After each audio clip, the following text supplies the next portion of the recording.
നമഃശിവായ. ജഗത് ജനനി മാതാ അമൃതാനന്ദമയി ദേവി. മഴയും വെള്ളവുമുള്ള കാലം. വെളിയിൽ തകർത്തു പിടിച്ച മഴയാണ്. മഴ പെയ്താൽ നല്ല ശ്രുതിയാണ്. സുധാമണി മഴയോട് ഓരോന്നും ചോദിക്കും. മഴ ഈശ്വരനാണെന്ന് തോന്നും. ഓം എന്ന ശ്രുതിക്കാണ് മഴ വീഴുന്നത്. അതേ ശ്രുതിക്ക് കുഞ്ഞ് കീർത്തനം ചൊല്ലും. എല്ലാം പ്രണവമയം.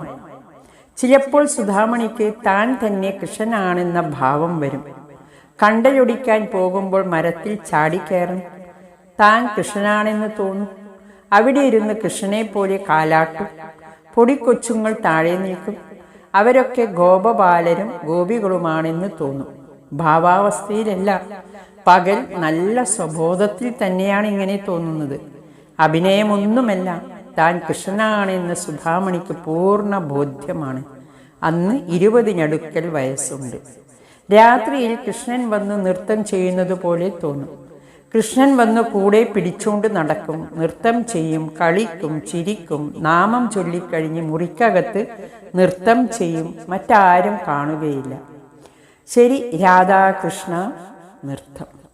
ഓടക്കുഴലൂതുന്ന നല്ല ശബ്ദം കേൾക്കാം. ശ്രദ്ധിച്ചപ്പോൾ മുരളീഗാനം പുറപ്പെടുന്നത് തൻ്റെ തന്നെ ഉള്ളിൽ നിന്നാണ് എന്ന് സുധാമണിക്ക് മനസ്സിലായി. നൃത്തം ചെയ്യുമ്പോൾ അങ്ങനെ തന്നെ താനേ ശബ്ദം കേൾക്കും. ആദ്യം വിചാരിച്ചത് കൃഷ്ണൻ അടുത്തു നിന്നും കൊണ്ട് കുഴലൂതുകയാണ് എന്നാണ്. കരഞ്ഞ് കൃഷ്ണന്റെ ഫോട്ടോയുടെ മുമ്പിൽ ബോധമില്ലാതെ വീഴും. കിടന്നുറങ്ങിയാൽ ഉടൻ കൃഷ്ണൻ അടുത്തു വന്ന് നിൽക്കുന്നതുമെല്ലാം കാണും.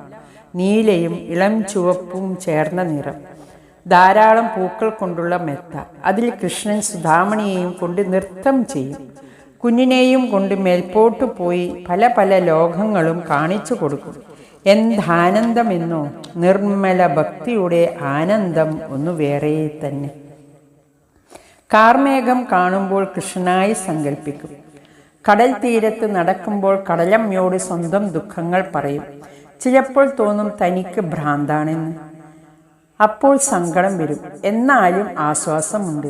തനിക്ക് കൃഷ്ണഭ്രാന്താണ്, മറ്റുള്ളവർക്ക് ലോകഭ്രാന്ത്. ലോകം രക്ഷിക്കുകയില്ല, കൃഷ്ണൻ രക്ഷിക്കും. കൃഷ്ണൻ തന്നോടൊപ്പം നടക്കുന്നത് ചിലപ്പോൾ കാണും. ഇടയ്ക്കിടെ സമാധി ലീനയാകും. പിന്നെ തോന്നും താൻ തന്നെയാണ് കൃഷ്ണൻ എന്ന്. ആ അവസ്ഥയിൽ ദൈവങ്ങളുടെ ഫോട്ടോയൊക്കെ കീറിക്കളയണമെന്ന് തോന്നും. ഫോട്ടോ കടലാസും ചായവുമല്ലേ, കൃഷ്ണനല്ലല്ലോ. കൃഷ്ണൻ താൻ തന്നെയല്ലേ. ഉടനെ മറ്റൊരു ചിന്ത വരും. ഫോട്ടോ കീറാൻ പാടില്ല. ഈ ഫോട്ടോ ആണല്ലോ എന്നെ കൃഷ്ണനിലെത്തിച്ചത്. അതിനാൽ ഈ ഫോട്ടോയും കൃഷ്ണൻ തന്നെ. സഗുണോപാസന വേണ്ടെന്ന് പറഞ്ഞുകൂടാ. കല്ലിൽ നിന്ന് ശില്പി നല്ല രൂപങ്ങൾ ഉണ്ടാക്കുന്നു. പാറ പോരാ, അതിൽ നിന്ന് കൃഷ്ണരൂപം കൊത്തിയെടുക്കണം. സാധന മുന്നോട്ട് പോകുന്തോറും താൻ തന്നെയാണ് കൃഷ്ണൻ എന്ന ബോധം സുധാമണിയിൽ ദൃഢമായി. ബാഹ്യരൂപം ഒരു യുവതിയുടേതാണെങ്കിലും ആന്തരഭാവം കൊണ്ട് സുധാമണി സദാ കൃഷ്ണനായി മാറിക്കഴിഞ്ഞിരിക്കുന്നു.